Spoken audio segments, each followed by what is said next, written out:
Hello, hello, hello out there. How's everybody doing? If you are here and hearing the sound of my voice, please let me know, maybe in the chat.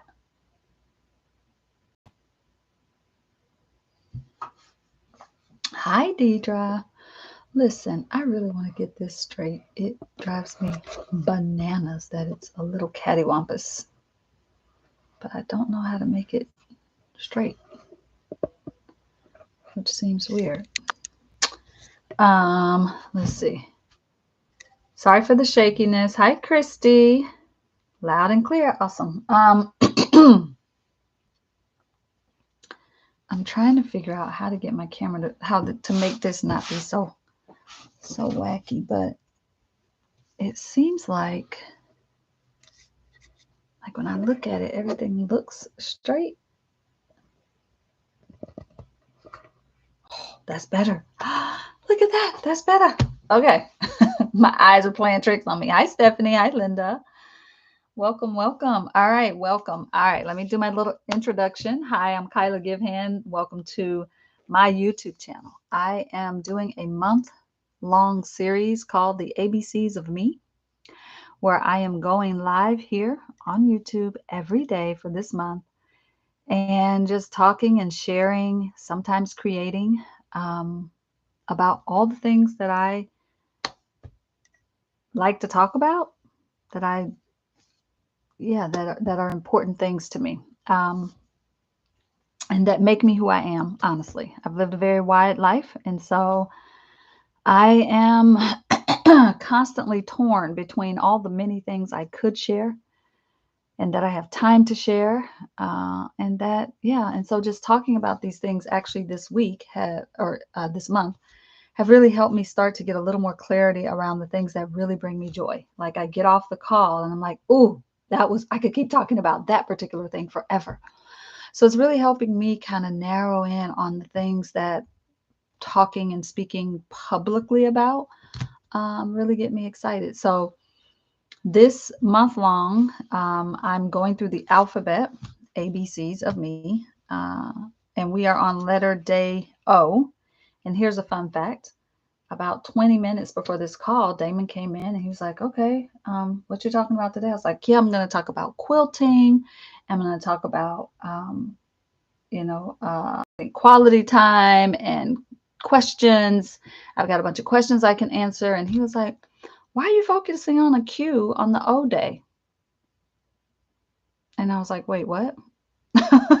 Today is O? He was like, yeah, I feel like you're confusing me. Is today Q or O? Because how did we get to Q? I was like, oh my God, it's O day.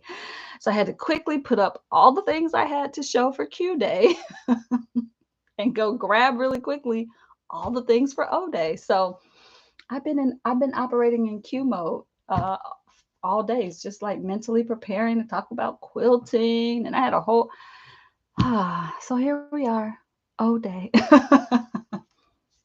So welcome to my world. This is what happens over here in this brain. I jump ahead. I'm like 5 days ahead, sometimes months ahead.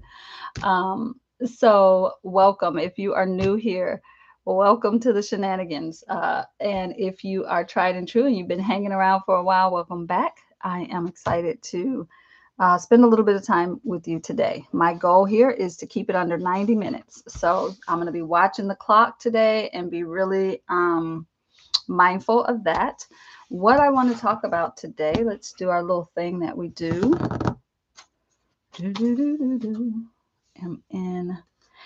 Every day I feel like I'm tearing a new one in half. Oh, okay, here's the one from yesterday. I'm like, why do I have to tear a new one every day? When I'm doing them in half, I should have one half for the next day. And I do. Okay, so letter O, not Q. We're not going to skip days. Teacher says, I've been operating a natal charts and numerology all day. I took a deep dive with those links. Yay! I love it. I'm glad you did. That makes my heart happy. All right, so we're definitely going to talk one-page books.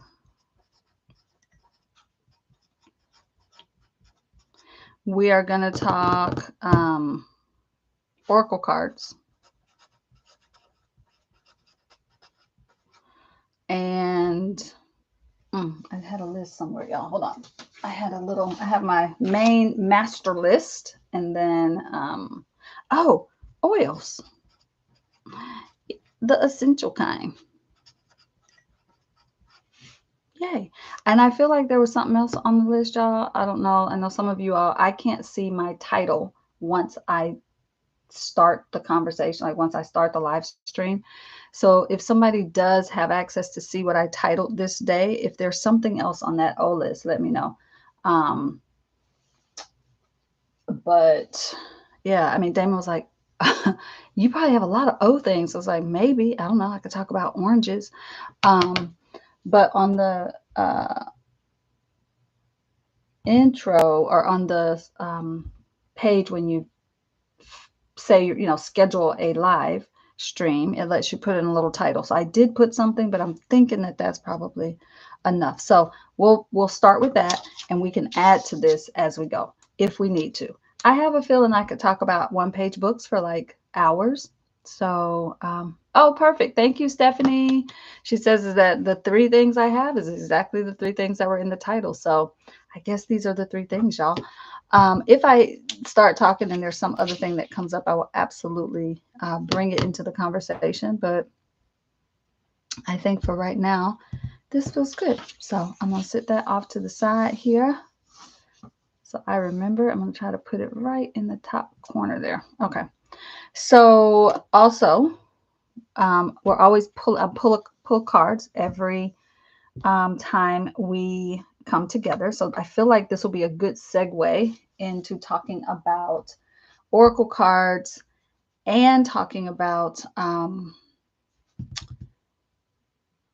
and doing our card pull for today. So I'm going to start with one of my favorite decks. So here's what I've done.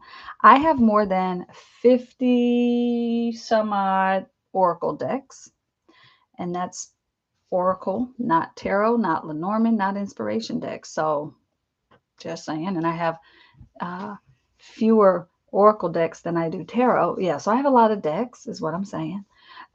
So I said, okay, Kyla, you can't show all the decks. That's crazy pants. So I have pulled my favorite 10, I think. 1, 2, 3, 4, 5, 6, 7, 8, 9, 10. Yeah, I pulled out my favorite 10 for different reasons. And I shouldn't even say they're my favorite 10. Some would be like my top favorites, always go to grab quickly, first to grab kind of thing. And then some of them are my favorite for a particular reason. So I'll talk a little bit about that. The other thing that I will do, Deidre says, my kid came in from teaching and saw my studio table, said, are you going really woo-woo now? Hi, kiddo. Yes, we're going to go woo-woo now. Let's do it. So it's funny. A friend of mine just asked the other day, is woo-woo a derogatory term? Like, is that a negative term? If I call someone woo-woo, is that bad or is that good? It's like, it depends on the person. I think woo-woo is awesome. But I do know that sometimes people use it in a demeaning or degrading way. But I personally use woo-woo as, like, if I call you woo-woo, that's a compliment. How about that? So, okay, so let me lay out a few things just so you all can be mindful of what's coming here. I run a mastermind program called Deck Creators Mastermind, and I've been running it for 8 years now. This will be going into 8 years, and it's my baby. I have one of my core teachers in that program is Kristen Radden. You all have heard me talk about Kristen. I invite, every now and then I'll invite some other teachers in to share their experience. So we've had everybody from Chris Ann Donnelly, Jamie Sawyer, Jen Steidley, and then every now and then some of our community members who've taken the mastermind multiple times will come back as community experts to teach something during that. One of those is Rachel Torta. I showed you her deck, the Flow Tarot, that she created as a part of that mastermind group a few years ago. And Rachel taught last year for us, talked about Etsy, talked about guidebooks, all the things. So I'm saying that to say you're going to hear me talk about Deck Creators Mastermind over and over again. So I just want to lay down the foundation of what Deck Creators Mastermind is. I usually run it twice a year. This year, I think I'm probably going to run it once, and it's going to be in the summery time of the year. I usually run it in April and October, but you know, life happens, y'all, and I just couldn't get my ducks in a row to get it out for April. So it's looking like it's probably going to be more like June, July. So if you're interested in learning how to make your own decks, definitely join me for that, because it is a beautiful, beautiful community. All right. So I'm saying all that to say, you're going to hear me talking about that. And I just wanted you to know what it is. So first and foremost, we're going to pick a card. We're going to pick a couple cards for today. And that's a great segue for me to say one of my favorite decks is the Sacred Creators deck by Chris-Anne Donnelly, who is also the creator of the Light Seers Tarot, the Muse Tarot, and the Curious Creatures Tarot. So, but this was her I don't know if this was her first or second deck, because I feel like she did a deck that was like specific for marketing or something else that she had done before. But this deck was her first, I'm going to say, kind of like in a series. And it's more of an oracle deck, but it's based on tarot. So yes, I absolutely will. Deidre's asking me to explain the difference between tarot, oracle, and inspiration decks. I absolutely will. Let me go ahead and pull our two cards. Let's pull our two cards from this, and then I can talk more about that. I want to make sure I don't forget to pull cards for today. So the first card I pull will be for me individually, and then I'll pull a card for all of us. Now, this deck, Sacred Creators, is Chris-Anne's sort of homage to the work that she does in the world. She has a class called Branding Magic, or Magic and Branding Magic, where she teaches creators how to market and brand themselves, right? How to get really clear on what your branding message is. I've taught in that program before. Thank you, Chris-Anne, for that. And it's a really lovely program. And so this was, and she doesn't run it all the time, but this was born out of that work. And so we'll do one for me.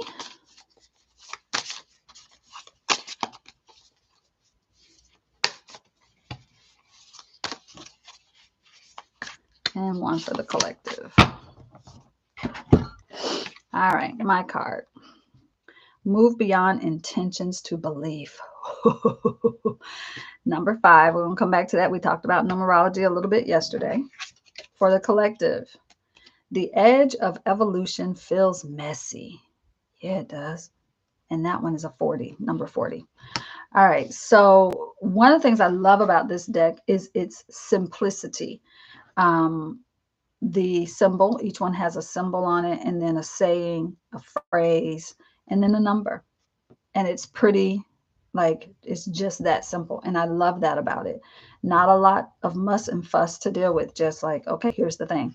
So today I'm being guided to move beyond intention to belief. And so it's funny because I've talked a lot here about how Damon and I run Life Alchemy Academy, where we have one of the things we teach is a framework that we created called the 12 Radical Intentions. And in that framework, a big part of it is about learning how to set intentions and move yourself forward to the thing, building the life that is a life filled with sustainable happiness. Okay, it's part of our rich life philosophy. And RICH stands for radically intent on cultivating happiness. And I'll be talking about that more on day R. Letter R. R. R. Oh, the Southern twang is creeping in, isn't it? Letter R. Okay. So one of the steps is being able to set an intention and then take steps to move yourself from just setting an intention, moving it forward. And so the best way I can kind of bring this down to a nutshell is to say I use a lot of gardening metaphors when I talk about intentions and manifesting, law of attraction, that kind of thing. I use the metaphor of a garden a lot. And this idea of setting intentions is about planting seeds. So when you plant seeds, if you're going to grow a garden, or even if you're just growing one plant, one thing, you drop seeds into soil. And if you are really good at trusting, you don't go every few days digging up that soil to look down there and see what what those seeds are doing. You walk away. You plant the seeds, you water it, you walk away, and you trust. You move closer to trust and believing that that thing is going to grow into whatever it's supposed to grow into. So this moving from intentions to belief, I feel like this is such a sign telling me stop planting seeds, stop checking on your seeds, trust and believe that these seeds are going to come to fruition. They are going to grow into the thing they're supposed to grow into. So I'm going to sit with that a little bit because that's a really interesting one. And also the number 5 we talked about yesterday can be, depending on what you follow numerologically, it can be change, conflict, chaos, action. It also can be a very spiritual number. So I'm going to take a little bit of that with me today. This card, the edge of evolution feels messy, is such a beautiful moment and a beautiful card for anybody who's feeling like they are at a point of transition, transformation, because you get yourself right to the edge where it's just about to happen.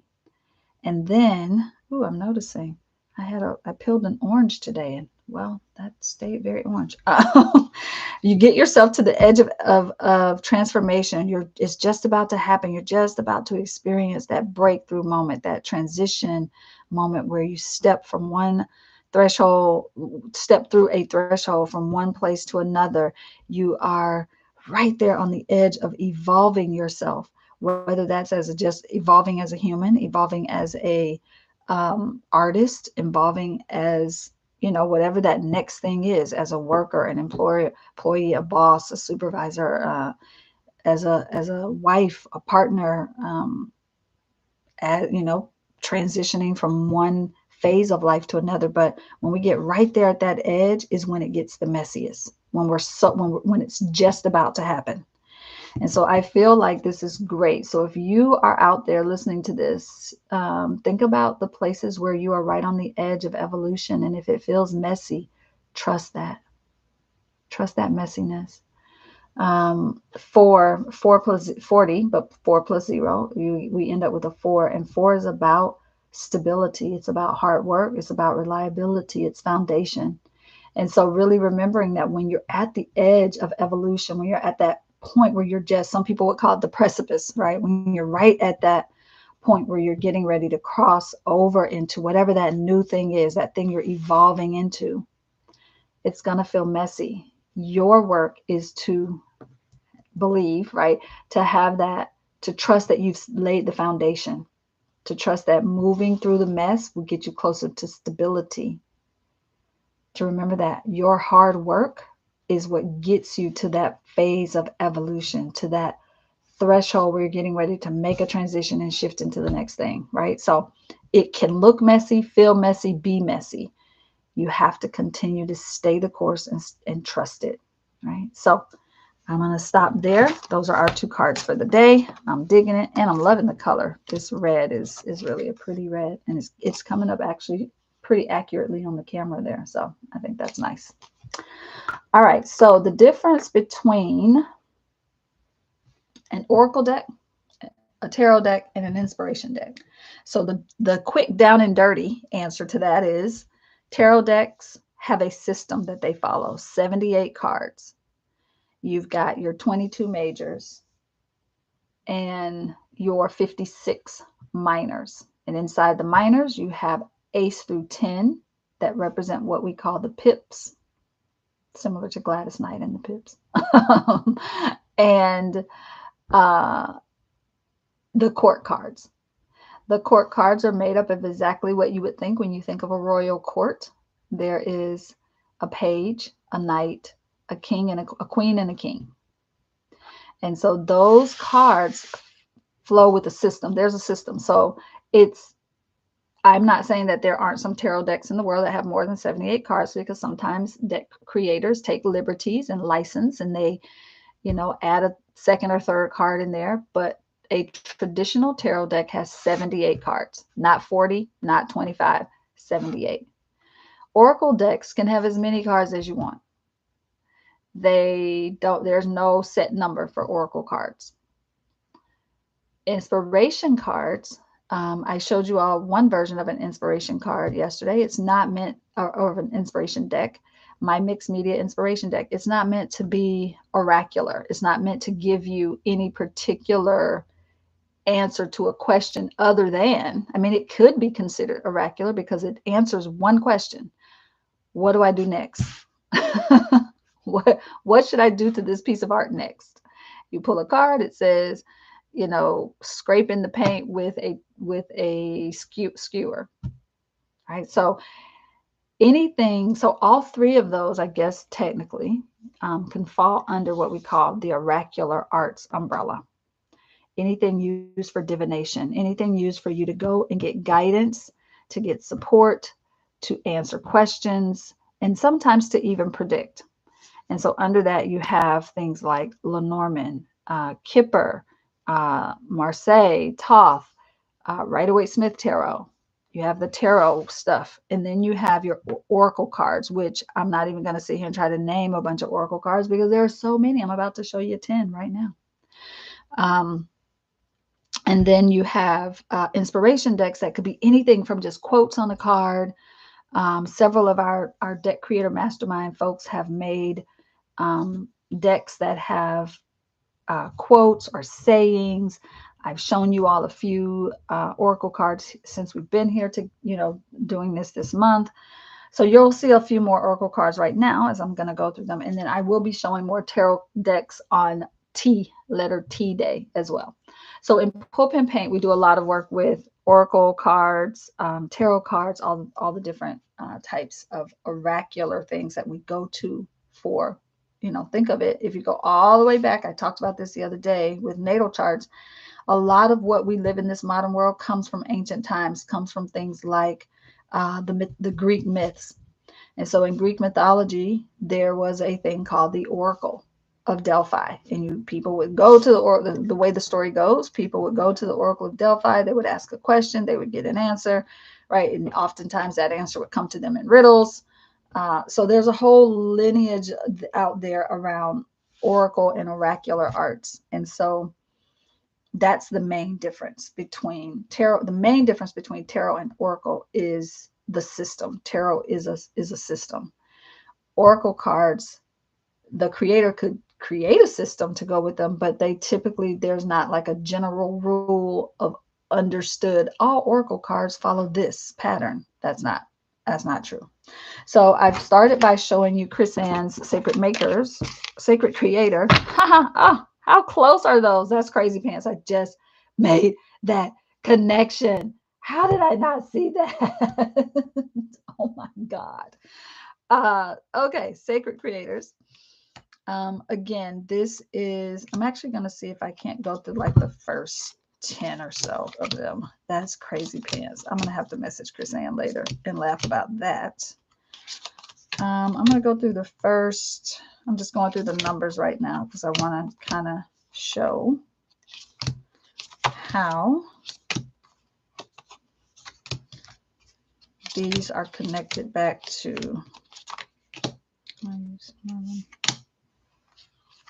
the tarot. So it's not a tarot deck, but I do believe, Chris-Anne talks about it in her guidebook, that these cards were inspired by tarot. So it was almost like a way to bring people into working with oracle, going to cards for guidance. She also has in here elemental cards. So earth, air, and fire, and water is somewhere in here as well. There's water. So I am just grabbing a few so I can talk about, and then she has a couple of blank cards in there.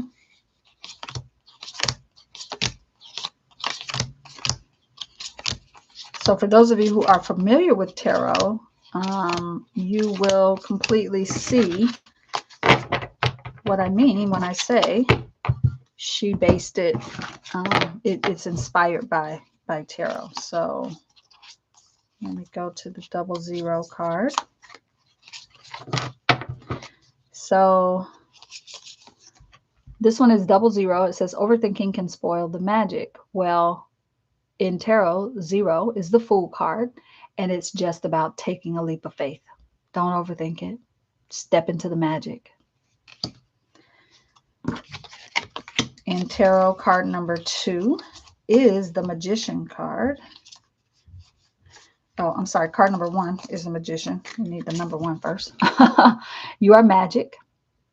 So card number 1 in tarot is the magic card. I mean, the Magician card. So there you go. Card number 2 is the High Priestess. And so in this deck, she has overrate your intuition. But I love how she's got this sort of third eye thing happening. And if you look at her Lightseers deck, her High Priestess card has this like set of third eye. Her eyes are open and closed at the same time. It's kind of crazy fun. Hi, Suzanne. She says, looks like I need another deck by Chris. Yeah, this is a good one. Hi, Naomi. Yay, glad you're here. So she created this card. This is the number 2, High Priestess. It is all about your intuition. It's a card that's like, you are an intuitive being, step into that energy. So the number 3 is the Empress card. And so she has, you are the muse. And what's really beautiful about this is Empress is all about you following your creative ideas, birthing your creative ideas, being your own muse and bringing things into form, taking your ideas and bringing them into form. Card number 4. I'm just going to go through a few more of these. I love this. Card 4 is the Emperor, and it is about us stepping into our power and remembering that we are epic. We are powerful beyond measure. Number 5 is the Hierophant in tarot, and I didn't pull out the 5 card. Oh, the 5 is what we got today. Moving beyond intention to belief. There's a lot, that card, the Hierophant card is very much about beliefs and traditions and, right, looking at what you believe and really questioning that. Having, have you been programmed to believe what you believe, or do you truly believe the things you believe because they matter to you, right? So moving beyond just like, oh, I'm going to set some intentions, and looking at belief. All right, so I'm not going to go through all of them because I won't be able to get through all 10 decks if I do that. So, but I love things like, her number 14 card. 14 is Temperance, which is all about keeping things in balance, and she's got imbalance, right? So it's a really beautiful, deck. It was my first Chris-Anne deck. She's got the gold gilding on the side, which I really love. It's hard to see on camera. So that's that one. And the book that goes with this deck is lovely. Chris-Anne writes beautiful guidebooks. Sometimes I get decks and I'm like, the guidebook's just and sometimes I get guidebooks and I'm like, wow, the guidebook is awesome. So that was Sacred Creators by Chris-Anne Donnelly. All right, let's go to, I'm going to go to Oracle of Echoes by Anna Turian. This was one of Anna's first indie produced decks. And let's see, she says, the Oracle of Echoes is a vivid 50-card deck divination system that explores the inner reflections of the human psyche. offering a unique, magical entrance into the patterns of our soul through beautiful, intuitive illustrations full of color and symbolism. That's the concept of her deck. And in that class, in Deck Creators Mastermind, we teach a lot about having a concept for your deck. Like if I go back and look at Chris Ann's deck that I just showed you, the concept there is oracle made for creators, people who are creating, based on the archetypal energies that show up in the tarot. That's her deck concept, right? I just read you Anna's deck concept for Oracle of Echoes. I love this deck so much. Balance. Let go. I love the artwork. Anna's artwork is really beautiful. She's an amazing artist.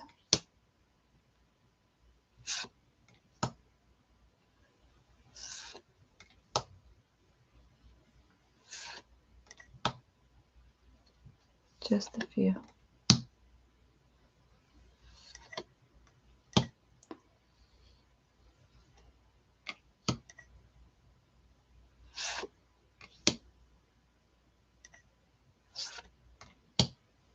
Discord.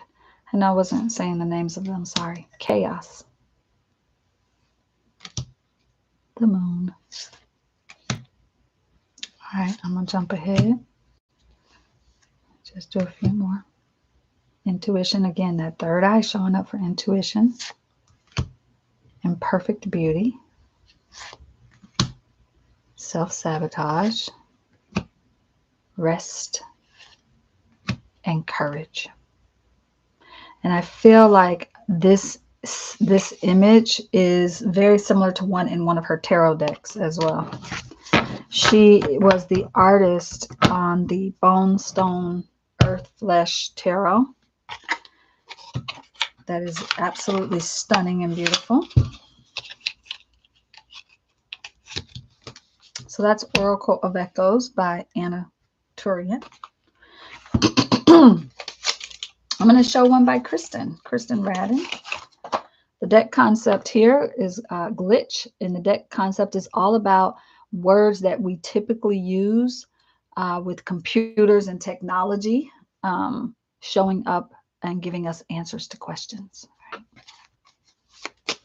So she has words like connection, and all the images were photographs of things that Kristen then used an app to like glitch out, make them look glitchy.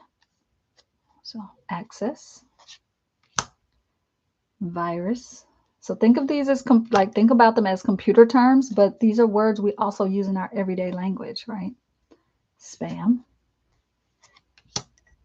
safe mode, archive,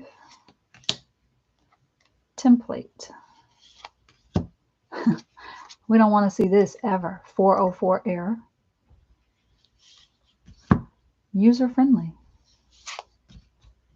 Wireless. Web. Downtime.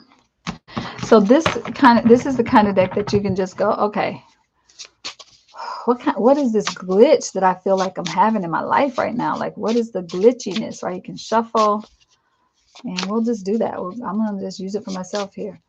I don't really feel any glitchiness right now, but I could still ask, like, what do I need to bring my awareness to around glitches in my life? I got mirror. Whoa, that's a good one. What is being reflected back? I need to take a good look in the mirror this week. I love it. So that's glitch. But you see how an oracle deck can be just about anything? One of my this is from Andrea Gamal. It's called the Creative Creations Oracle Deck. It's 48 cards for intuitive guidance and self-development, and it has all of her lovely art on it. I loved watching her bring this into the world. Goddess. Prepare. Time. If you all know Andrea Gamal's work, she goes by Creative Creations all over the internet, but also just Andrea Gamal. think she lives in Denmark. Don't quote that 100%, but I kind of feel like I might be right there. Maybe Germany.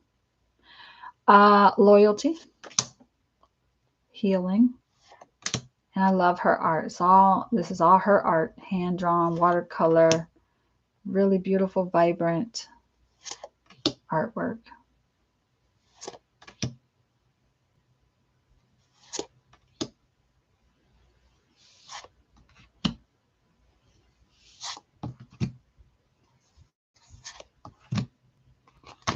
So I could do, what do I need to bring my awareness to? I have big cards. I struggle. These are, to me, these feel like altar card size. But when I have them, when I have bigger cards, I have to get creative with how I shuffle them, because I typically can't shuffle them the way I shuffle my smaller cards.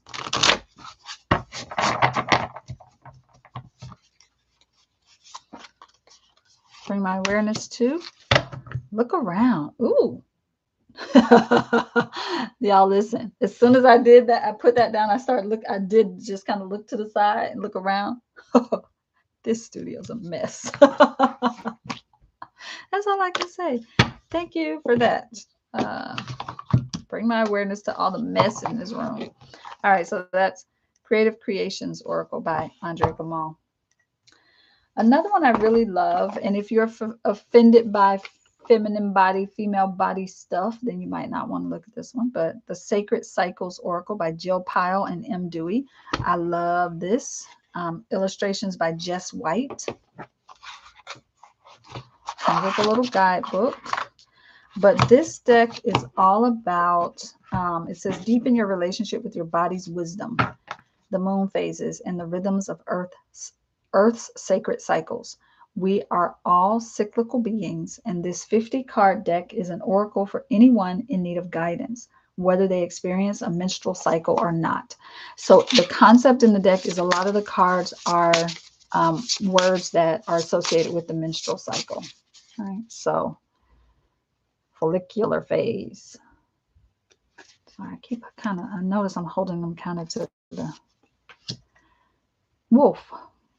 Now, wolf moon. So some of the cards in here are moon cards, and some of them are about the menstrual cycle and the phases. Number 42, menopause. Look how pleasant she looks there. She's like, I'm just going to lean into it. Blue moon.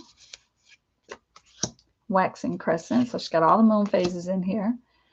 She has a mother maiden crone card. So full moon. 13 moons. Ovaries. Mother. Lunar eclipse. Cervix. So there's more. Vaginal canal. Birth. Solar eclipse, just had it.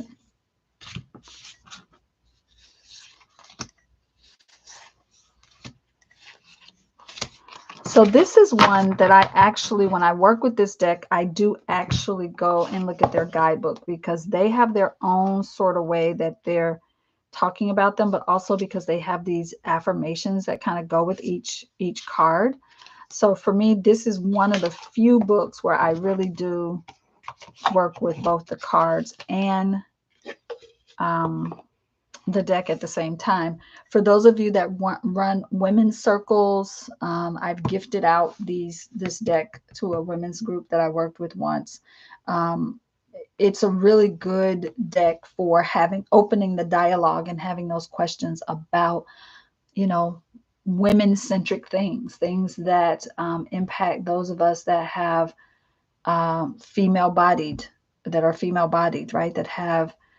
Whose bodies go through these cycles. Even if you're no longer bleeding, you don't have, even in the menopause phase, there's still things we can be guided back to during for those moments when we were in certain phases of our lives, because our phases that we go through in our lives as women is very much tied to the phases of the moon. And so it's a beautiful deck that blends and brings those two things together. One of my absolute favorite Oracle decks, if I was like, I could only have 5 Oracle decks on a deserted island, this would be one of them. It's Earth Craft Oracle by Juliet Diaz and Lorianne Anderson. And the art is by Danielle Boudou Fortune. And I might not be saying her last name correct, or yeah, probably not. But the artwork is stunning. It is gorgeous. Warrior woman, run with wolves. I love this one. Spirit weaver, birch. So it's all things that are associated with earth. In fact, it says reconnect with the powerful healing wisdom of Mother Earth and your highest self with this diverse, brightly illustrated 44 card oracle deck and guidebook. With bodies of many shapes, sizes, skin tones, and hair textures represented, the deck affirms we are all Mother Earth's children. Each card message is an invitation to tune in to Mother Earth's guidance and your intuition.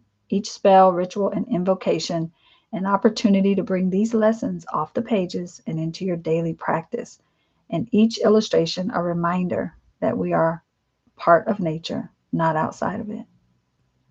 And there's one more paragraph, but I feel like that's probably enough.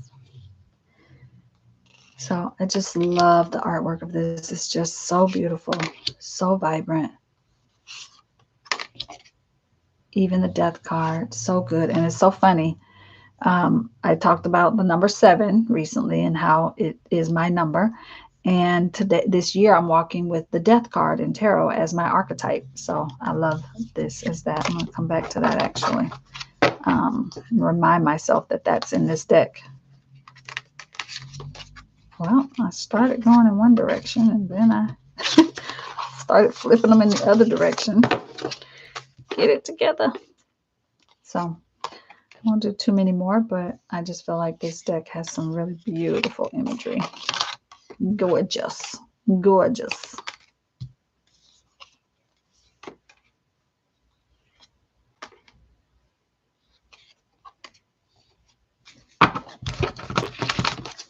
Earthcraft. The Earthcraft Oracle.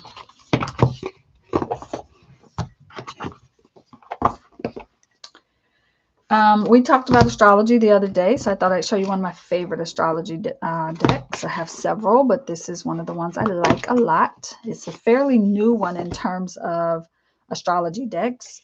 Maybe in the last 3 years, I think this one came out. Let's see. Does it give us, do we get dates? 2021. So it's one of my newer astrology decks, and this one is called Star Codes, and it is by Heather Roan Robbins. Star Codes Oracle.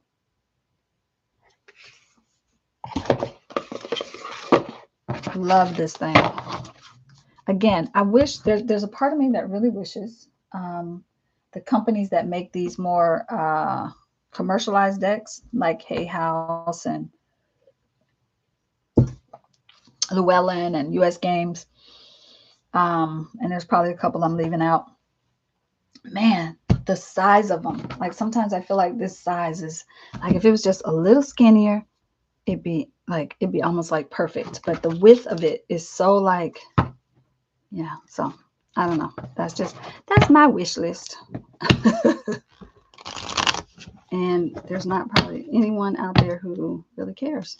They're like, lady, we're making decks and selling decks. We don't really care about that. Who knows? Suzanne says, I have the Astro deck, but I have not really looked into it yet. Yeah, this is a good one. There's some things about it that I'm like, but for the most part, I like it a lot. I don't know why I'm shuffling, y'all. It's a habit. I'm not about to do a reading, but it's habitual. I take a deck out of the box, I start shuffling. And I'm just noticing that about myself with each of these. So the cards are very ornate, a little bit of Art Deco / futuristic sci-fi kind of energy. But what I love about this is she has the glyph. She has the word, the sign, and then she has the like or an oracle word to use with it. So this is also really, so that was Sagittarius. There's Cancer, Sagittarius. There's the Sun. Look at that Sun card. Isn't that beautiful? I just think that is so beautiful. Deidre says, I've given away all my large decks because I can't shuffle them any longer due to neuropathy. Yeah. You know, I bought my mom a deck, and she doesn't have neuropathy in her hands, but sometimes arthritis, joint inflammation things. And so I just taught her to take the deck and spread it out like this and just do what's called a washing shuffle, where you just move the cards around like this and wash them, right? So for those of you who struggle with any sort of hand issues, this is another way, right? Just take them and just move them around, you know. That might be another option. Now, that may not be possible either if you really are experiencing pain in your hands. But that is an option that a lot of people, and I know some people who don't have hand issues who do washing shuffles, especially when they have bigger, larger decks that they're working with. So that's always a thing to do, or a suggestion of something you could do. But again, it might not work for everyone. But I thought I'd offer that. It's called a washing shuffle, like you're washing dishes or something. Okay, so a few more cards from this deck. Taurus. Look how beautiful that is. Come on. I love it. Everything about it. And then she has cards for she has cards for all 12 signs. She has cards for all 12 houses. Remember, I showed you all the houses yesterday. She has cards for the aspects. She has cards for the planets and for some of the fixed, or some of the points as well. She also has a retrograde card. I love this Mars card. It's just beautiful. The cards are just beautiful to me. I just really love them. Look at that Capricorn. Hey, Capricorn. Solar Flare. Pallas Athena. There's that Sun card again, really beautiful. So, you know, she's got the nodes in there, the lunar nodes, south and north. So yeah, just a really beautiful deck, I think. So that is Star Codes by Heather Roan Robbins. And it does come with a little guidebook. And so it's because of that, I feel like it's a good study deck for people who maybe don't know a lot about astrology. So there's that. Star Codes, 56 cards and a guidebook. All right, we're getting close to the end of these. Because I'm gonna save this one for last. It'll be a good transition into talking about essential oils. So the last two that I've brought out are by Kim Kranz. She's one of my favorite deck creators. My very first tarot deck after I realized what tarot was the Wild Unknown. And funny enough, it's really not a beginner tarot deck. I think it's more advanced because you kind of have to know what you kind of have, I don't know. It feels like something a little more intermediate. But at the time I didn't know that. So yeah. Kim Kranz, this is her Wild Unknown Archetypes deck. Love it. And it comes with a great guidebook.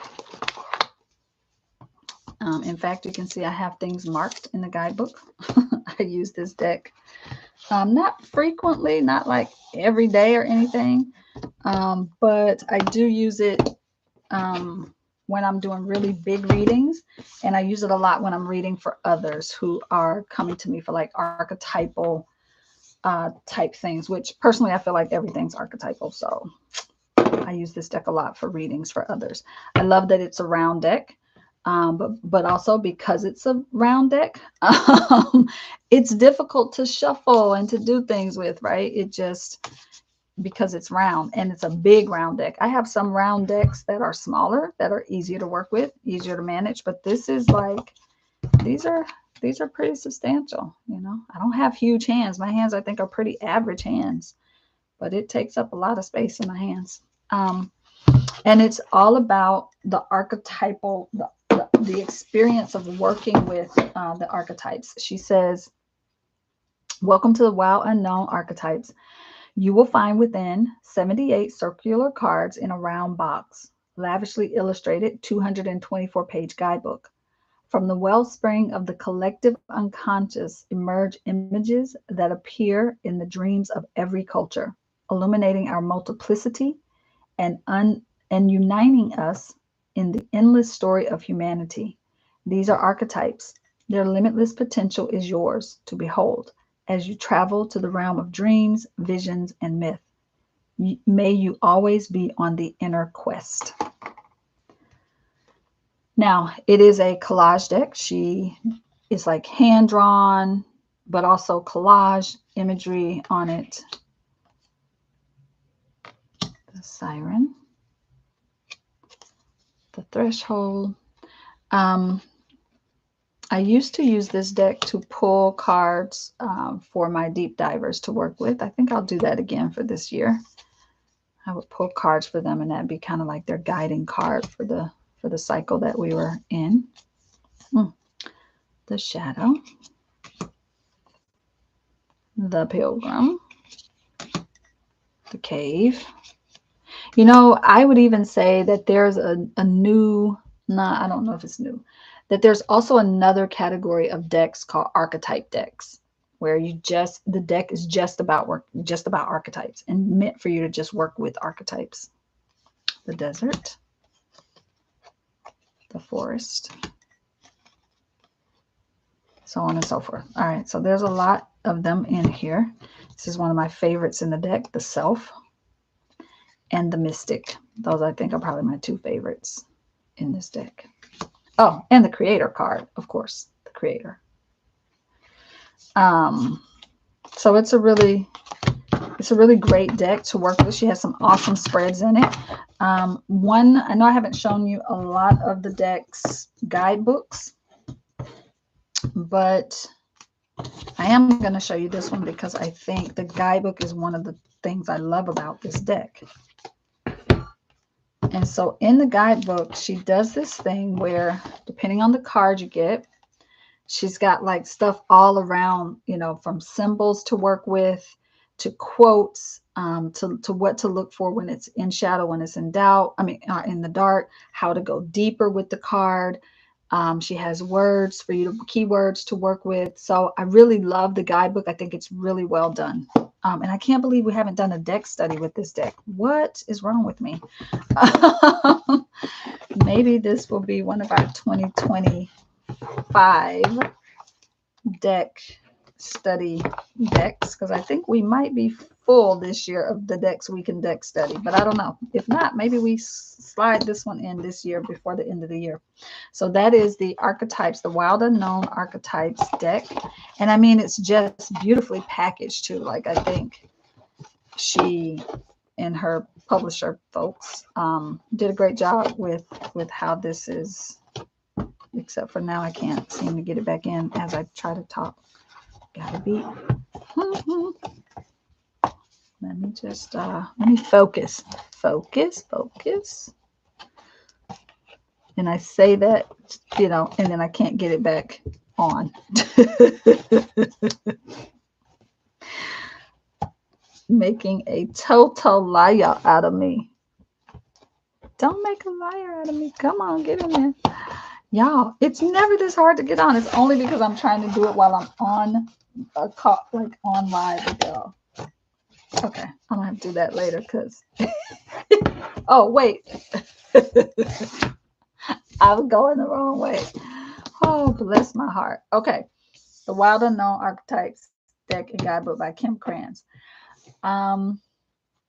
Hey Damon, you're back. Hi there. Let's see. Suzanne says, funny, I started with the Wild Unknown as one of my first decks too. Yay! Peas in a pot. Damon says, because it's a big round deck, it's like an O deck for O day. Oh, how everything poetically falls into place. Have fun at the softball game, Suzanne. Thanks for being here. The last deck, well, not the last deck.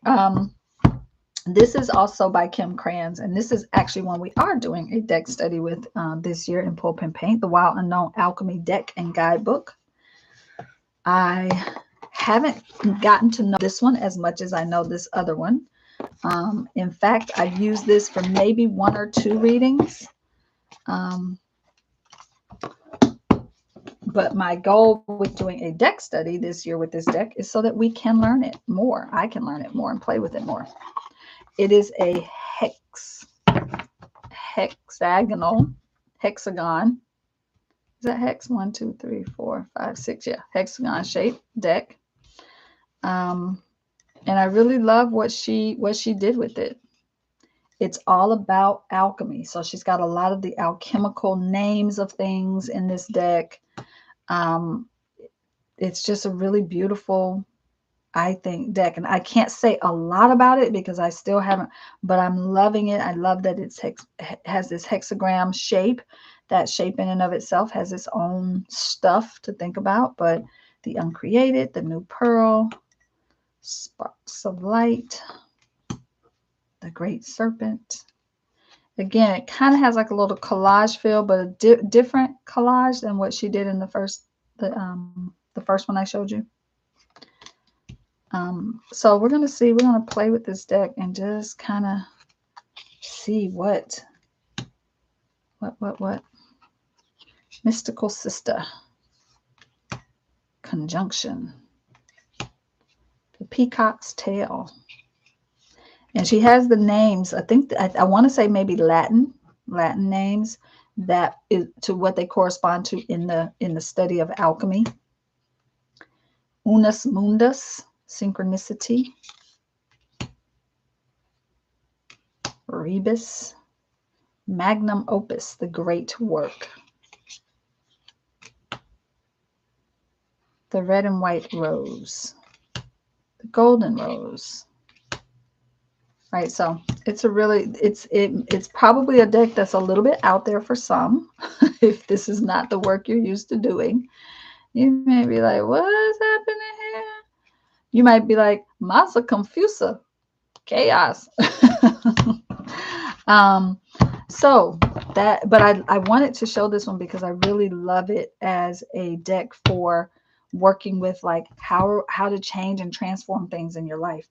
On the back of this one, she writes 71 hexagon cards in an elegant compact box, a journey of discovering the gold within. Alchemy weaves together the physical and mystical aspects of our lives. The planets, metals, colors, and seasons act as symbols for reflection and open the gateway to the imagination. Alchemy invites us to engage with the creative mystery of our everyday world and to unite the materials of the soul. May you always be on the inner quest. So that's that one. All right, last deck I'm going to show. How am I doing on time? All right, okay. I do have a free class that I ran a couple of times called, I did a week-long sort of journey with working with Oracle cards. And I think I called it something like Intuitive Card Reading Week or something like that. This guidebook is done in a similar fashion to how she did the last one, where you got all kind of information, additional symbols and things to help on the journey of working with this deck. What was I just saying, y'all? I lost my train of thought there. I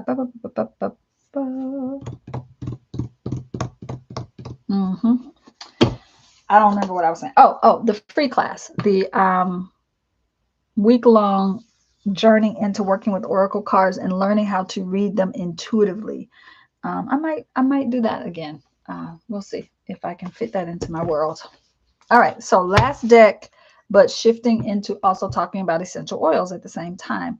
So I'll just start by saying in the description of all of my videos for the last probably 4 or 5 years, I have put a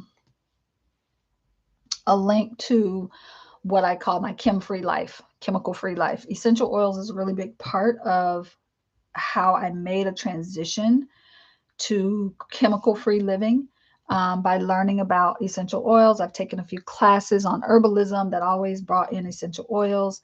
Have taken some classes on essential oils themselves.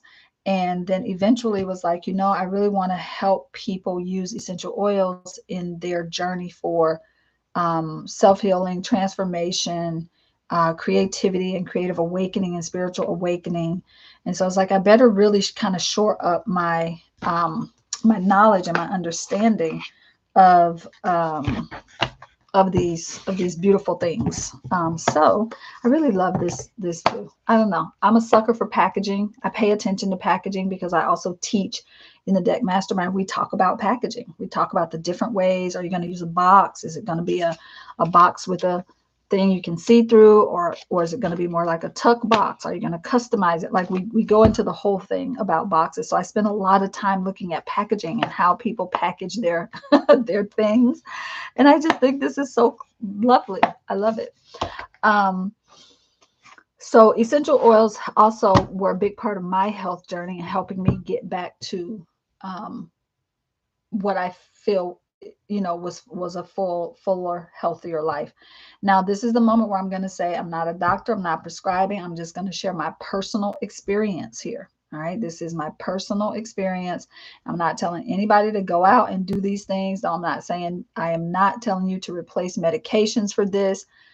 I'm sharing with you what my journey has been, and essential oils have been a really big part of it. In fact, I credit them for helping me a lot with some of the anxiety and things that can come along with ADD, ADHD stuff that can come along with just living in this current world we live in. Forget any of that other stuff, right? It's also that. It has been, essential oils have been a tremendous help to me during this menopause journey. They have been a tremendous help for my mama through some of her things that she has gone through, everything from neuropathy to high blood pressure to inflammation and joint pain. So essential oils are a really big part. It's so funny. I carry around, I have a little, where's my little pouch? I don't think it's in here. I think it's in my bag in the bedroom. But I have a little pouch that I carry in my backpack, in my backpack or my bag when I'm out in the world. And it always, every time I'm with some family members, they're like, hey, do you have any lavender? Or, my tummy's feeling weird. You got any peppermint or ginger oil? Like, they always are coming to me for it. They're funny. But it is like, that has been I'm not preachy. I don't go around preaching it to folks, but I say the plant world is there for a reason, right? We eat plants. We do all, we cook with vegetables and plants, and they're there for a reason, not just to look beautiful. Yes, I think they're meant to bring beauty to the world, but also I think that they are there for us to use for healing and for me, for helping my nervous system be in balance, So anyway, I do have a link in my description of all my videos that will get you to, I do a distribution account. I have a distribution account with Young Living. I'm not trying to force anybody to go sign up for anything, but I'm just telling you that that's who I did a lot of research and for a while was wavering back and forth between 3 different companies. Now, I will say that I went with Young Living because I sat in on a lot of educational sessions that they did, and they're so transparent about where their stuff comes from, about the farms that they use, about how much they pay the farmers. Like all of that felt really good to me, and so that's why I chose them. I also sat in on some of the others, different things that I could find, webinars, things like that, to just be informed. And they weren't as forthcoming with some of that information. And so that made me choose Young Living over some of the others out there. Okay. So with that said, this particular deck, I love it. It's by Michelle Cook. And I think she is a, oh, I need the glasses, y'all. Hold on. Let's get the glasses on, because these are some tiny words. It says Michelle Cook, PhD, DNM, RNCP, is an international best-selling 24-time book author whose works include Essential Oils for Hormone Bliss, Be Your Own Herbalist, 60 Seconds to Slim, The Ultimate pH Solution, and The Cultured Cook. She's a board-certified doctor of natural medicine, registered nutritionist, certified herbalist, and aromatherapist. And it goes on to say some other things about her. So I chose this deck because of her background, her energy. I've got a couple of her books, and I also really love how she laid out the book itself, where she kind of gives you just sort of the highlights right at the beginning. You know, geranium, men's emotions; ginger, soothing and stimulating. Like, even if you didn't go any further than that, it gives you a quick sort of, hit. She gives you the botanical name. She also gives you these symbols to let you know if you can use it in your diffuser, if you can use it like in your like on your body and your hands, and then some other things if you can cook with it, and if it's good for like I think that little symbol is for medicinal. I can't remember what all the symbols are for in here, but diffuser for topical use, internal is what that one's for. So to me, that's the medicinal, like if you can take them internally. So again, I'm going to say I'm not a doctor. I'm not prescribing. Do your own research. And yeah, that's the best I can tell you, because there are not all essential oils are created equal.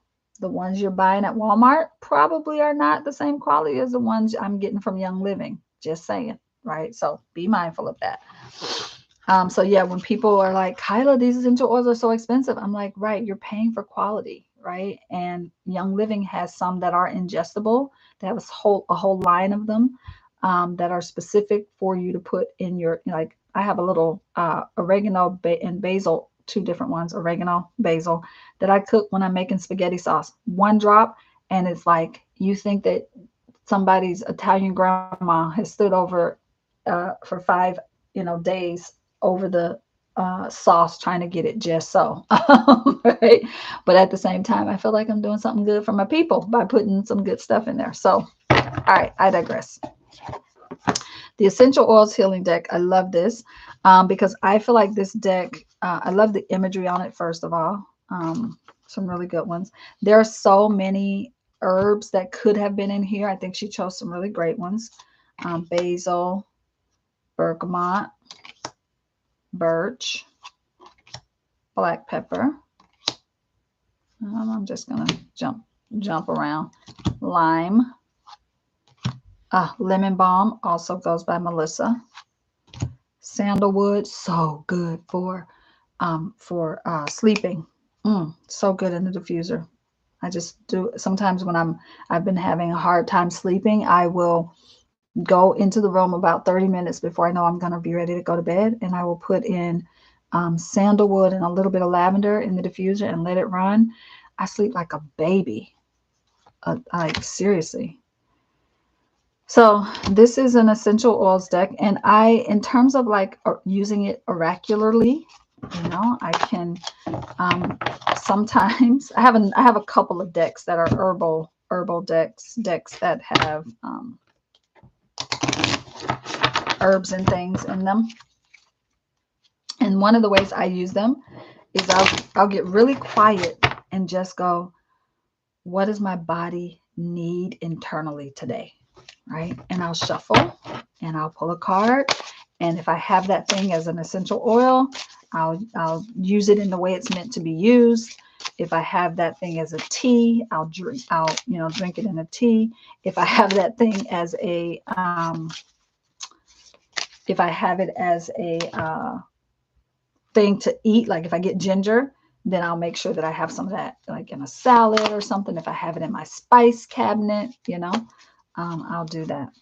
So if I go, what does my body need me to bring my awareness to for the rest of this day? Frankincense builds transcendent awareness, and I love frankincense. I have bottles and bottles of it because at one point I was like, more frankincense. It can be used in a diffuser. It can be used topically, and it can also be ingested depending on the brand of oil you're using, the quality of it, and whether or not it tells you that's okay. Again, not your doctor, not giving advice, just saying, do your research. But I have I have a, what is that thing called? It's like made out of clay, and you drop oils on it, and it just, instead of it being like diffused into the air, and I have frankincense on that one in my bathroom actually. And I really love that. I need to probably refill that. Go check on it. Deidre says, same here. They've made a huge difference for my wellness being. And the highest quality oils are always from Young Living. Same. Deidre says, what's your favorite oil? Mine is frankincense. Deidre, did you call up this frankincense card? That's funny. Did you put that in before I pulled this or after? I love the synchronicity. Well, my top tippity top favorite is peppermint. Peppermint essential oil is like my go-to for 90% of the things. Everything from, if you eat something that makes your tummy kind of crummy, peppermint oil. If you are having a migraine, peppermint oil. If you like, I can just like, there's just so many things. If you need a little lift up, peppermint oil. I live in a very hot place. If you're really, really like struggling with the heat outside, and for your hot flashes, this has been one of the big things. A little drop of peppermint oil on the back of my neck, instant cool. Like, so peppermint is like one of my favorite for so many things. And also a couple of drops in some hot water, you got peppermint tea. Like, so it just, for me, peppermint is like it's my BFF. Frankincense is in my top 5 though, for sure. And orange, I love orange. I love all the citruses, but orange is my favorite because I have this blend that I make that has orange, peppermint, and vanilla in it. And I feel like when I diffuse that in my studio, man, I feel like I'm just like, whoo, I'm on, like, I don't want to say I'm on fire, but I'm like a little more clarity. I feel I have. So yeah, that part. So those are some, and then I said citrus. So, orange, lemon, lime, grapefruit. I think I have a tangerine oil from Young Living. And Young Living has what they call their Vitality line. In fact, I probably have.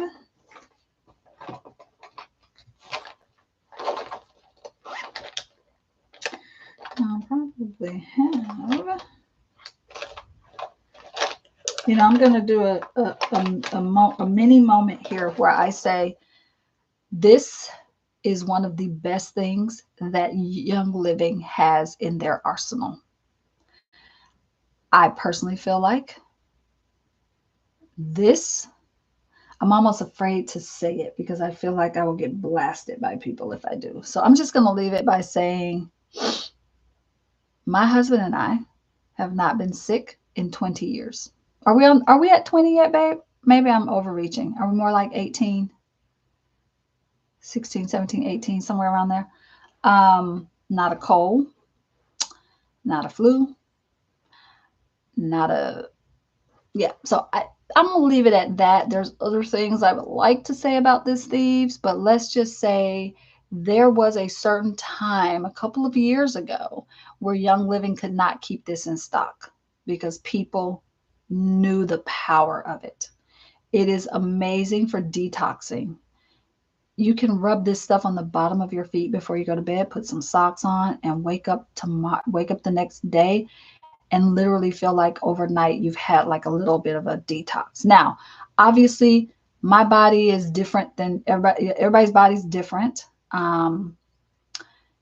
If you be really mindful when you use essential oils, right? Because if you're on medications, if you have certain, like, just pay attention to the contradictions and the things that could be harmful to you. Please hear me when I say I'm not trying to give you advice and tell you to run out and get these things. I'm just saying, I'm sharing with you my experience. Okay, Damon says since 2008, so 16ish years. Yeah.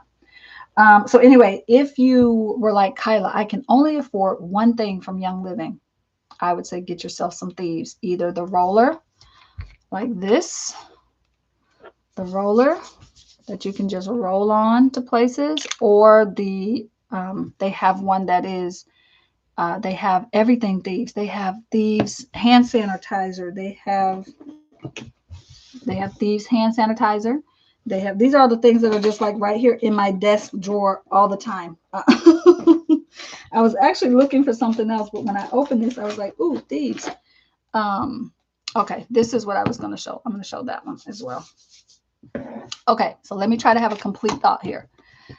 If you can only buy one thing from Young Living, get yourself some thieves. Either a roll-on essential oil, the drops, the hand sanitizer, the cleaning supplies. They have thieves soap, thieves toothpaste, thieves everything. It's so good. Now, the story behind thieves, I'll tell you that. All right.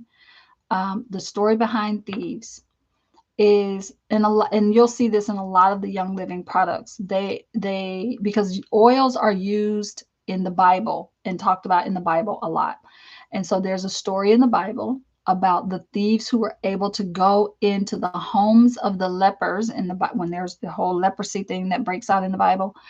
There were thieves who would cover themselves with all of these oils, and that made them able to go into people's houses and steal from them while they were sick in bed because they had leprosy.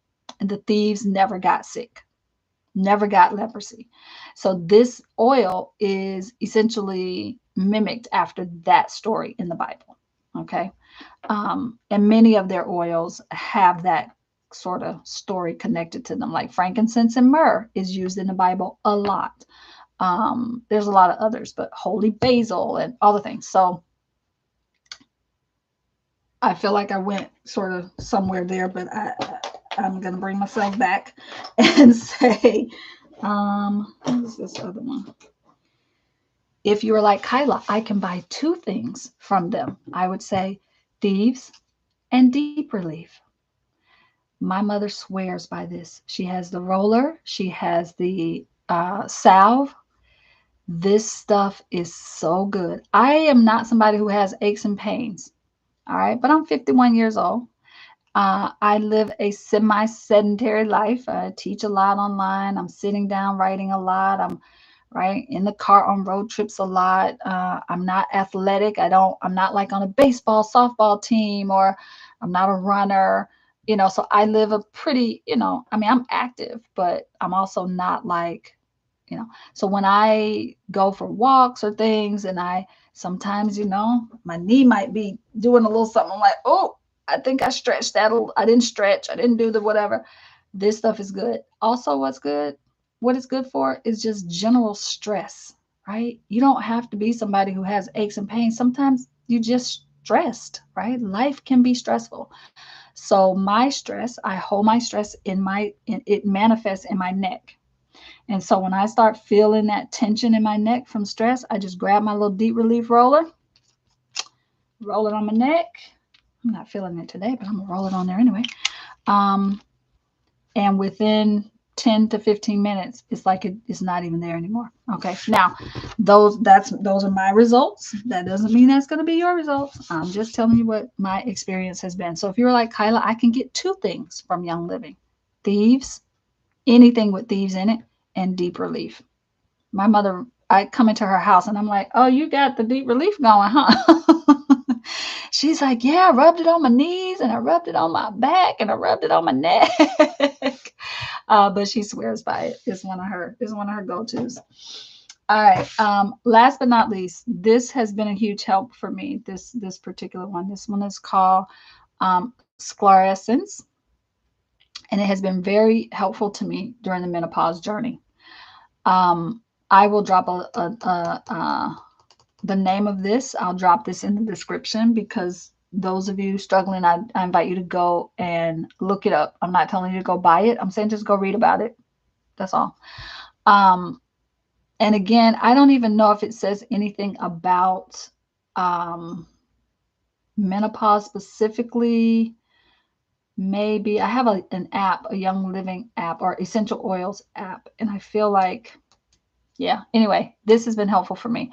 Now, the reason I grabbed this one is because it has the white label.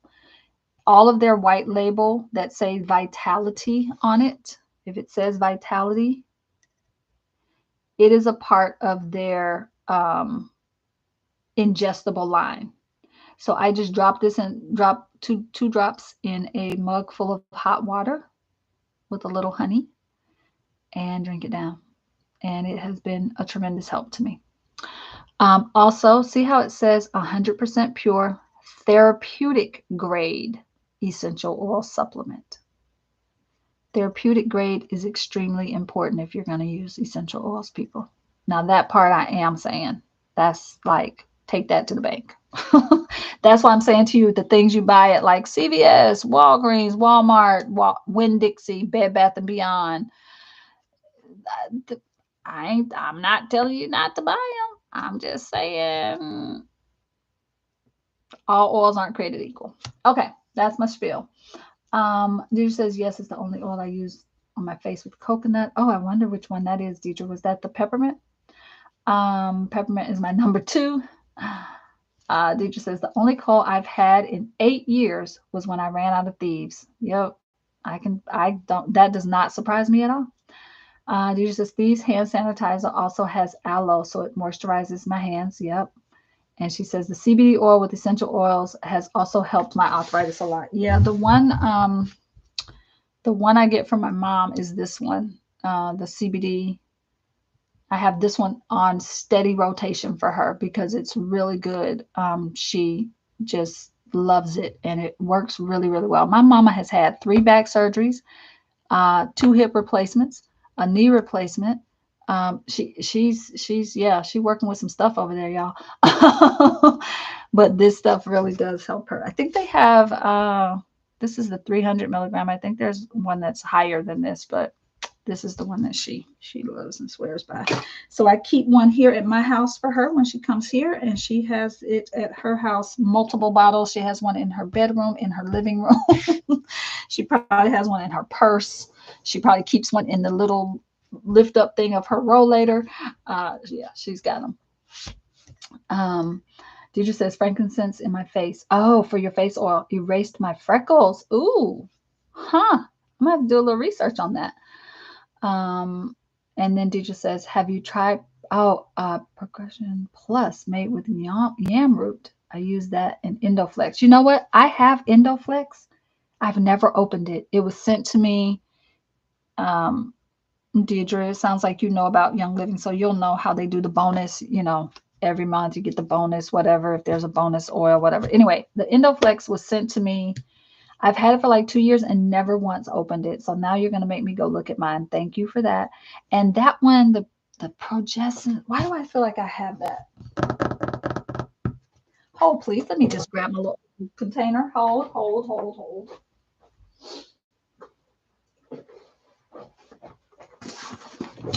right. Let me look in this. Let's look in here and see if I have that one. So that's making me. So see what I mean, y'all? The white versus the colored labels. The white labels are the ones that have the vitality, and they tell you those are the ones that are ingestible. Clove oil, my best friend. I had a cousin who was having a toothache. I was like, girl, come get this clove oil for me. Put it on the little cute cotton ball, pop it in her mouth. She was like, oh my God, I don't feel it anymore. It's like, I know, it's magic. Look at that frankincense. I keep the frankincense on. Yeah, I don't know if I have. My mother also swears by g.r.i.t.s. She gets on me if she starts to get close to running out. She's like, Kyla, why don't I have g.r.i.t.s? Why am I running out? helps with digestion stuff. I don't know that I have.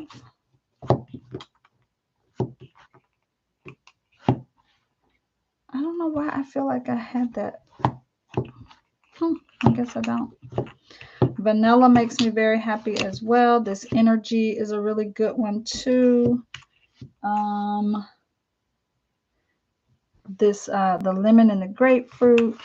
I have certain ones that I don't like to run out of. So this little container is my overflow container because I don't like to run out of them. Oh, it's in a clear bottle. Yeah, I don't think I have that one. I'm gonna have to look into it. Oh, lemongrass. So good. I love me some lemongrass. Citronella. We take a bottle of this to the Sacred Makers up at the lake when we go, and we just drop it in. I take a I have a diffuser that I keep up there as well, but we put the citronella. It keeps all the little buggy boos away from us. Yeah, okay. Yeah, I don't think I have that one. Now I'm on the hunt. Thank you. Thank you for letting me know.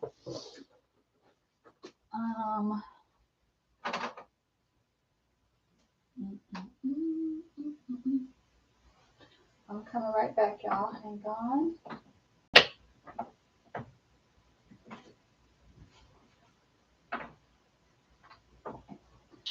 Okay, I'm going to show a few more essential oils, and then we're going to shift, and I'm going to use the last few minutes to talk about books. So here's some thieves oil. So it comes in, the oil. This is the larger size. So they have two sizes that they go with.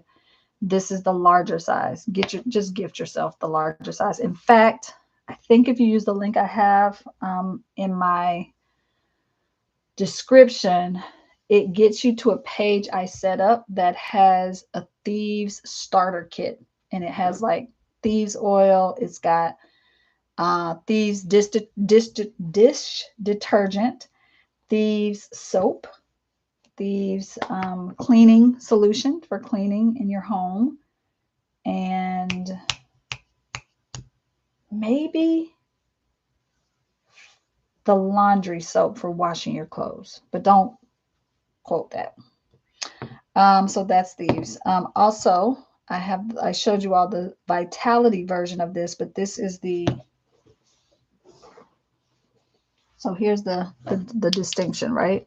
Same oil, but one is the one that says vitality on it is meant for you to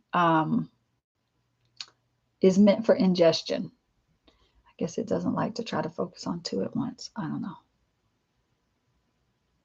Okay, I'm going to trust that y'all saw it the first time I showed it. But I'm showing that because I do want you to see there is a difference. Okay. So this one goes in the diffuser. I also made let's see if I can find it easily. I made a salve. I call it Crown the Crone. I gave it to all my aunties, my mama, and then I use it myself.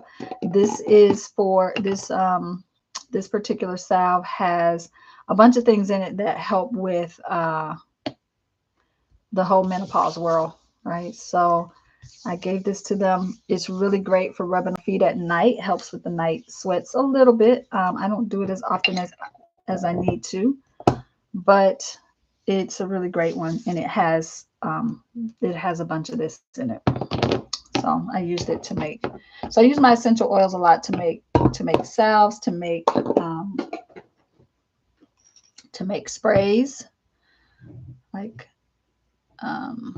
just like sprays that I use. I can spray myself to kind of shift my energy. And this one I called Sacred Makers. It doesn't have that stuff in it, but it has some other yummy stuff in it. So yeah, I use essential oils for a lot of different things. Here's another thieves product. This is their, I'm just looking in my drawer. I'm like, I have a lot of stuff in here, This is for like similar to how I use the spray I just showed you, right? You can just spray it in your room for a little lift in your day.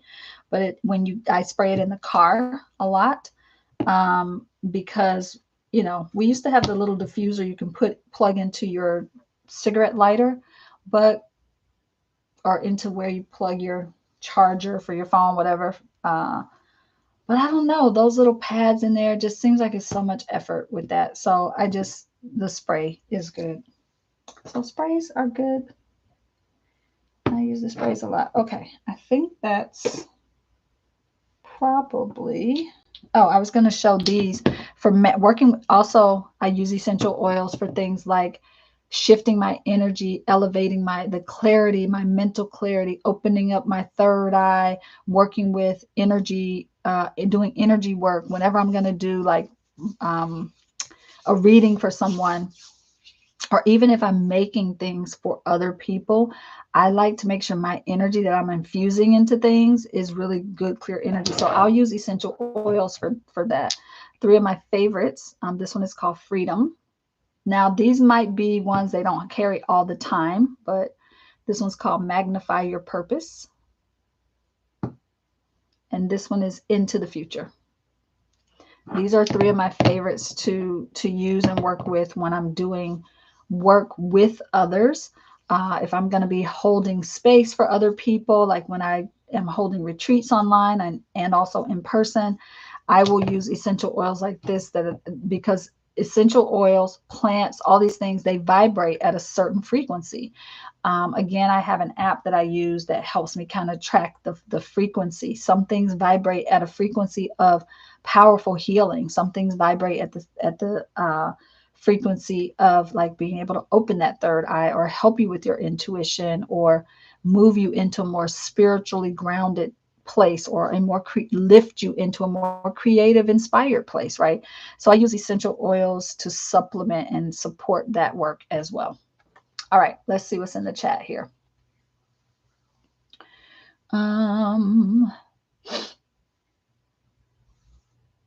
Progesterone comes in a clear bottle. Okay, I saw that. Deidre says, my favorite diffuser oil is Northern Lights Black Spruce. So good. Highest frequency of any oil except rose. Damon would love it. All right, Damon, jot that down. I feel like I have one. No, you know what I'm thinking? I have an ink called Northern Lights. So probably not an oil. I'm going to have to look into that one. I do have a spruce oil, though. Or maybe I have pine. Okay, write that down, Damon. Northern Lights Black Spruce essential oil. We're going to check it out. Why do I covet my little bottle of rose oil? Like, covet. Yep, they're so good.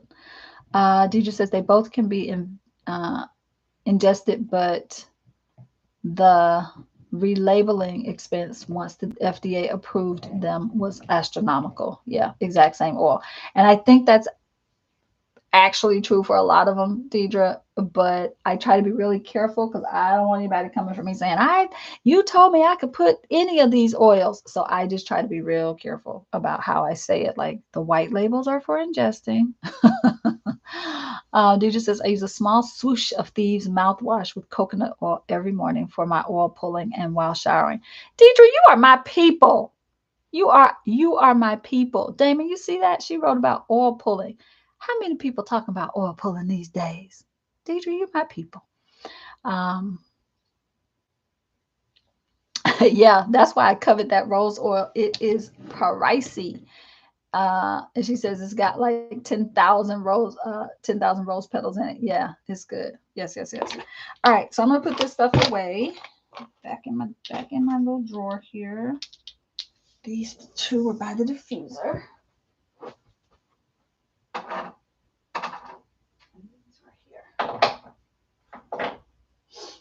Okay.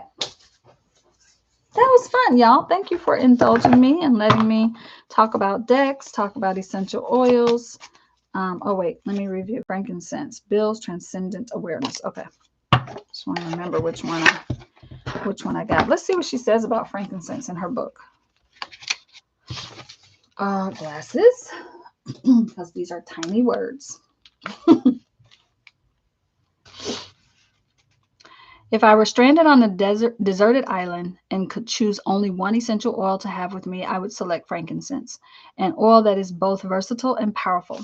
Throughout history, the oil has been a part of the spiritual rituals of ancient Egyptians, Babylonians, Persians, Hebrews, Greeks, and Romans.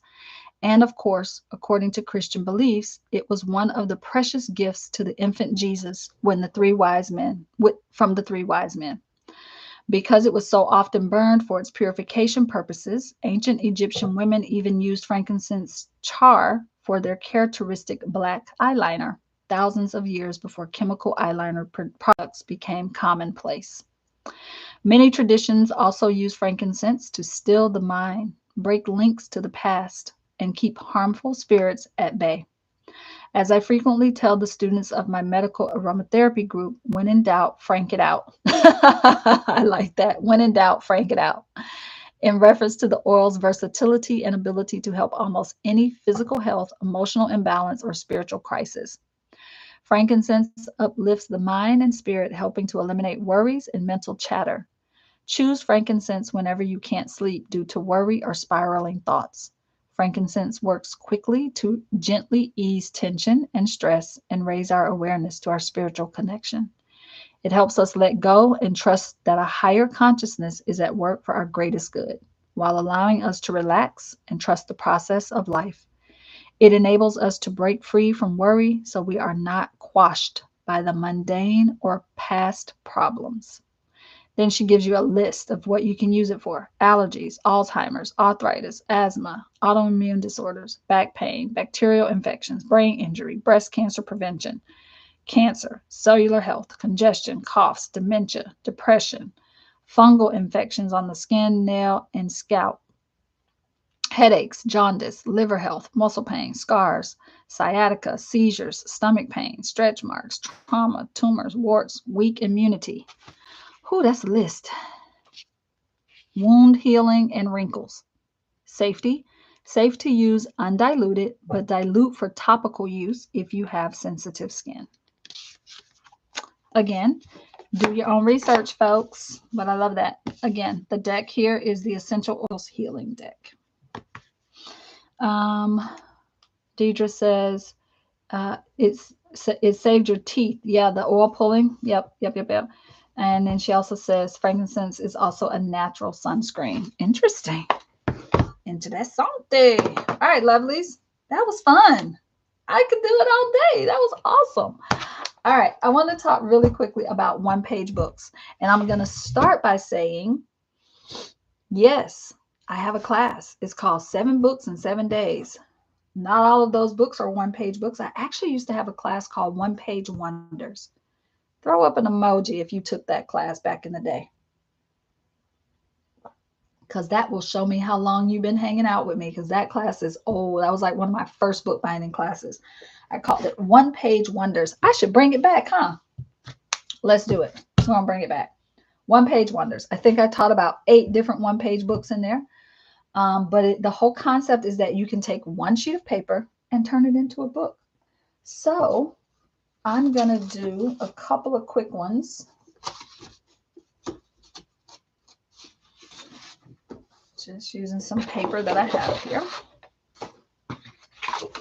In fact, before I do that, I'm going to actually show you one of my all-time favorite one-page books that I've ever made. It ain't perfect, but I love it so much. It combined so many things that I love. Number one, it combined bookbinding. Hello. So it took bookbinding, one-page books, canvas journals, stencils, jelly plate printing. Remember that round jelly plate I showed y'all? I did this with that. I made this cover with that, with stencils and mixed media art. So mixed media, bookbinding, stencils, jelly plate printing, doodling, and one-page books. It brought together 6 things that I love. It's one of my favorite books that I've ever done, and it was made from one sheet of really big watercolor paper. It's super thick. The pages are super thick, but man, I had a ton of fun making this book. And the structure that I used to make it is one I'm going to start with right now.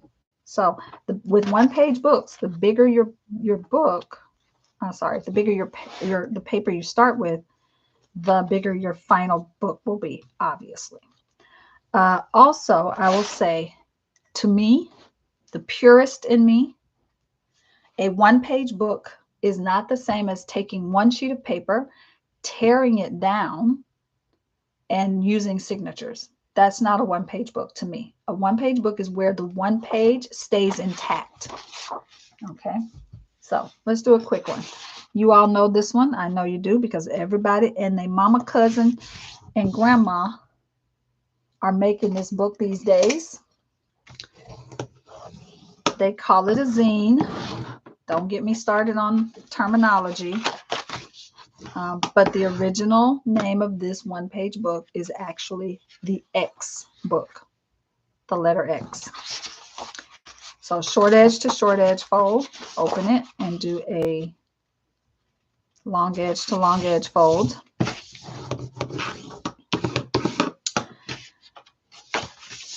Open it back up, bring the short edges to the center.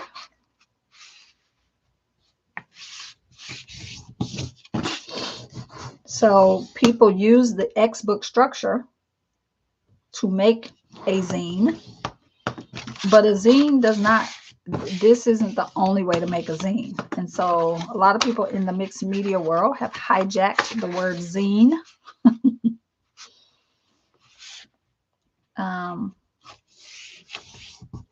So I'm just saying that because I don't want any of my bookbinding friends out there to be like, Kyla, why didn't you tell people that that's not what that book is called? All right, so I took, real quick, I did a short edge to short edge fold. I opened it. I did a long edge to long edge fold. I opened it. I took my two short edges and folded them to the center. That's where I am. Okay. We're going to make a cut right here. So I'm going to open that. I'm going to fold it. And I'm actually going to, what I typically will do, y'all, is just tear it. But since I have company here, I'm gonna behave. So the folded edge is facing me. The open edge is away from me. And I am going to cut down the center, starting at the intersection. If I cut from here, I'm just cutting it in half. So I'm going to cut from here. Make a good slit. And now I have a slit in the middle there. So then I take that, and when you stand it up like this, I'm just going to do a few more little extra creasing because this paper is a little thick. When you do the book like this, the reason it's called an X book is because it has this look like an X. That's where it gets its original name, is the X book. Okay, so you bring that together to form an X. And then you'll notice that the book likely wants to just fold in one or two directions, right? So you just take that, push, and I usually just take the one that's in my left hand and wrap it like that. And once you do that, you've got a little book. And so people have decided in the mixed media world that this is called a zine. Again, I say a zine can be done in a pamphlet stitch. A zine can be done 1,000 different ways. It also can be done like this. Okay.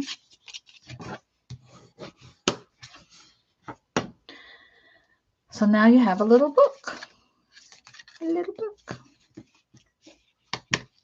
Let's do another. Same thing. I'm going to take this. I'm going to fold in half, short edge to short edge. So I love to make little prototypes like this, but I really love to make a one-page book with a huge piece of paper. Like the bigger, the better, because you end up with something that's just super yummy. I'm going to open that.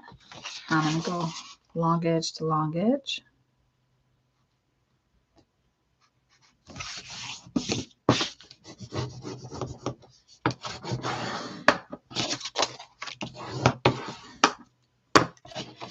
And this one, I'm actually gonna leave it just like that.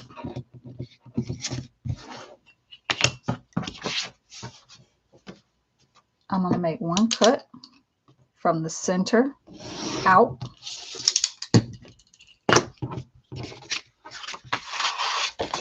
And then I'm gonna take that.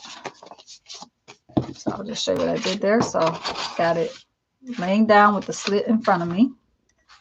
I'm gonna lift and push to the back. So lift and push. And now I have a book. I like to make this little book and make like 4 or 5 of them, because then, so the book that I showed you, this one, is actually 2 of these, 2 or 3 of these put together. So I make one, make another one, glue it on the back, so on and so forth. So that's how it's so thick, because there's more than one of them.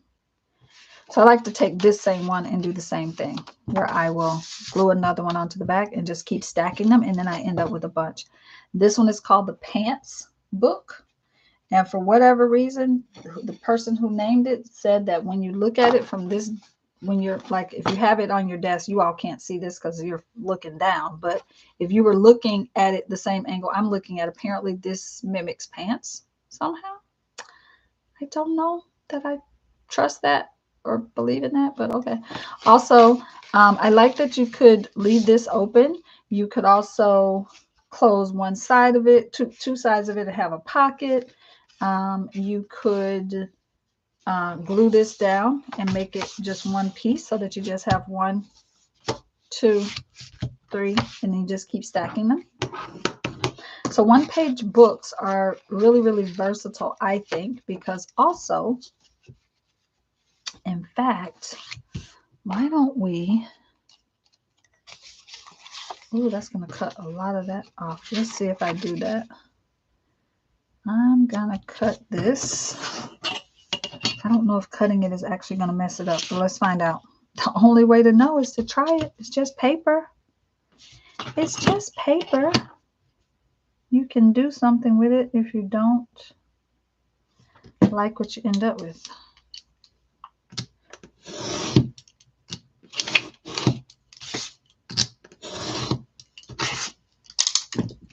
Let's see if it kept its... Oh, it did. But I still feel like that's... Oh.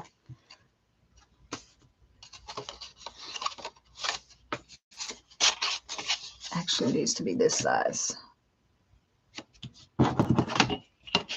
We're really pushing the limits here, people. Damon, do I smell you burning a frankincense incense right now? I feel like I do. Maybe not. All right, let's see if that held true. Oh, it did. I like it. Okay. So I'm thinking, remember this little box I made for my deck, and I said I was going to put something in there? I think if I make a couple of these, stack them together, because the other thing is, now that I have this, if I decide that I want to, and let's just do it. Why not? We're sitting here. We got a couple more minutes I can use. Oh, white sage. Awesome. That's the other thing. Essential oils are really good for things that, like for people who can't tolerate smoke, for incense, to use incense. You can use essential oils in place of like using incense. All right, so I just glued that down, because now what I also can do is I can then use these valleys to put in a little signature and end up with 2 signatures here, right? Wouldn't that be awesome? Wouldn't that be awesome? Do you like that? This, we're going to call this my prototype. But that would be cool, wouldn't it? I think it would. I've not done it this way before with this book, I don't think. It doesn't feel familiar. But that would then fit right here in my little box with my cards. Oh, all right, folks. I'm looking at the time. So what I mean when I say a one-page book to me is a page that's truly made out of one page, meaning if you were to deconstruct it, you would see the full page still intact. So if I take a piece of paper like this and I cut it in half and then make an accordion, to me that's no longer a one-page book, right? If I take this and I cut it in fours and I take those and fold them into signatures and make a book, that's to me not a one-page book. That is a book made from one sheet of paper, but not the same as a one-page book, in my opinion. In my opinion, a one-page book, you can still you can reconstruct it and it will look like yeah. So it will look like that original one. So let's do this. Let me go. I want to do one more before we go. I'm going to take off a little bit of this because with this one, I like to use numbers that are divisible by 3. Yeah. So I'm going to cut this down to 6 inches in that direction. And then I'm going to go at the 2-point mark or the 2-inch mark. Bring in my stylus and make a score mark. And I'm going to make another score mark at 4 inches. This is going to put this in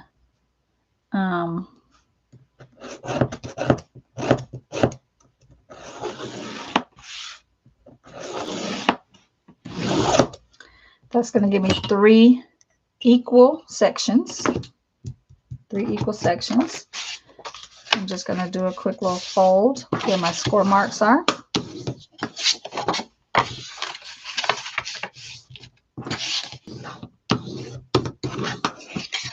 And then I'm going to fold this in half, short edge to short edge.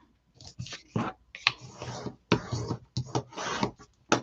I'm going to take those halves and fold them back to the short edges back to the center folds.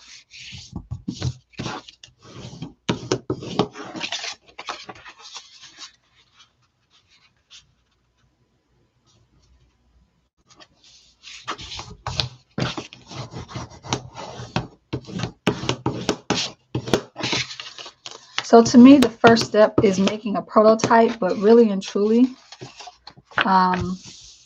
what we get to do with the books, once we learn the structure, that's where the magic happens. All right, so now I've got 3, 6, 9, 12 sections. I'm going to start by, on one of these, I'm going to cut from the first intersection to the bottom. All right, so the first intersection, that first fold, it's my first fold, from here to there. Now, there's 2 ways you can do this. What I like to do is rotate it so I'm making the exact same cut on the other side. So I'm going to rotate it so that this cut is now on my right hand side, and I'm going to make the exact same cut on the other side. So looking at where the intersection is,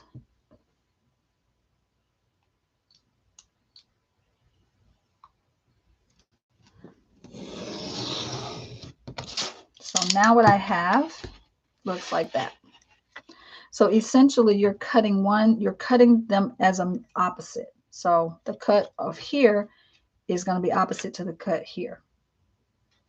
Once you have that, then usually I like to go the other way. Oh, I'm going to flip it over just so I can go the other way. I like to start with this end. So then you just accordion it back and forth, back and forth. When you get here, you let that go under, back and forth. When you get here, you let that go under, back and forth. and you just made yourself a little book.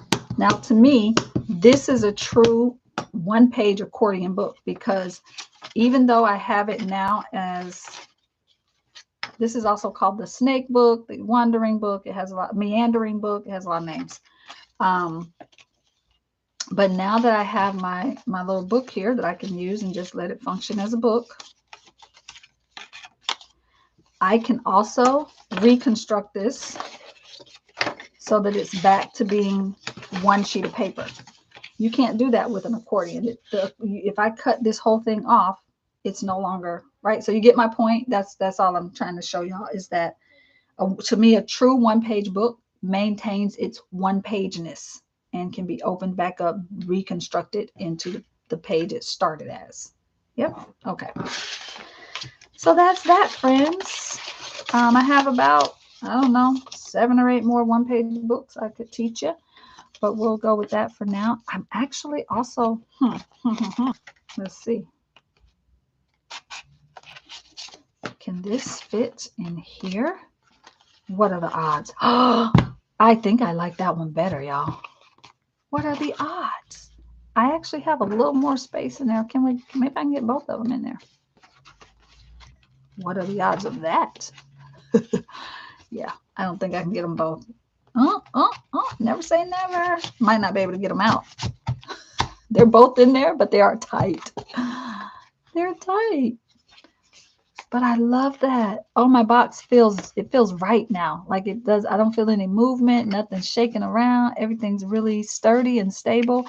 And also, I can still get stuff out by just shaking it out.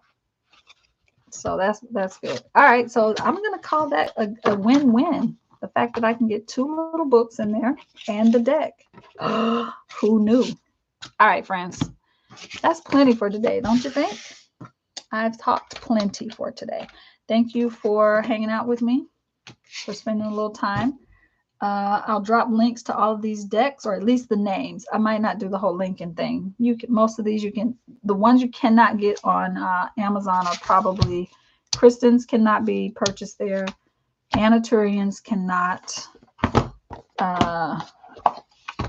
Andre Gamal's cannot. All the others you can probably get from the Zon. Okay, these 3 are the 3 you probably cannot. So I will put the names for you. Probably won't take the time to go grab links and all of that. That's it. Thank you for hanging out with me today. Stephanie says the first book journal I ever made was from a lesson Kiala did for the beginning of Sketchbook Revival 2021. Stephanie, thank you. I love it. All right, friends. I might bring out that book that I did that year. That was awesome. It's probably around here somewhere in the stash. So it was a pleasure spending time with y'all today. I'm going to try to catch a little bit of that sunlight I see outside, go for another walk to settle my energy, because I leave these calls with y'all and I'm like hyped up. I could like go for another hour, but I have to rein myself in. So I'm going to rein myself in. I'm going to say thank you all for hanging out with me today. Much love to all of you. Have a beautiful rest of your Monday, an amazing start to your week. And I'll see you back here tomorrow if you can make it. If not, I'll see you in all the other places and spaces that we share. Mwah. Take care, y'all. Bye.